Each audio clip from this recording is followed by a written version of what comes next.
Hi everyone, I'm doctor Naresh Mamidi, general and church vision well hospitals rapid. ఈరోజు మనము సంక్రాంతి చేసుకునే సంప్రదాయ పిండి వంటల యొక్క న్యూట్రిషన్ ఇంపార్టెన్స్ గురించి తెలుసుకుందాం. సో మనము సంక్రాంతికి సాధారణంగా సకినాలు, మురుకులు అనేవి చేసుకుంటుంటారు.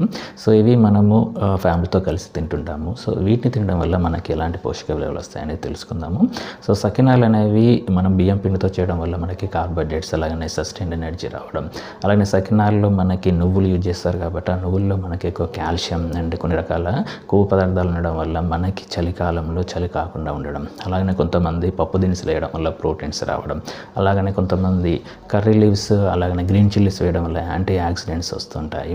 అలాగనే కొంతమంది వాము లాంటివి వేయడం వల్ల అవి మనకి డైజెస్టివ్ అంటే మనకి ఎసిడిటీ తగ్గడానికి కూడా ఇది మనకి ఉపయోగపడుతూ ఉంటాయి. సో మనకి సకినాలు, ఈ మురుకులు ఈ సంక్రాంతి తినడం వల్ల మనకి ఇలాంటి పోషక విలువలు అనేవి లభిస్తుంటాయి. సో అది ఫ్యామిలీతో కలిసి తినడం వల్ల హ్యాపీనెస్ రావడం, అలాగనే ఈ సంక్రాంతికి రకరకాల గేమ్స్ ఆడుతుంటారు కాబట్టి మనకి మెంటల్గా రిఫ్రెష్ అవుతూ ఉంటాం. సో కాబట్టి సంక్రాంతిని సంతోషంగా జరుపుకోవాలని కోరుకుంటూ వెన్నెల హాస్పిటల్ తరపున happy Bhogi and happy Sankranti మరియు భోగి శుభాకాంక్షలు. Stay safe.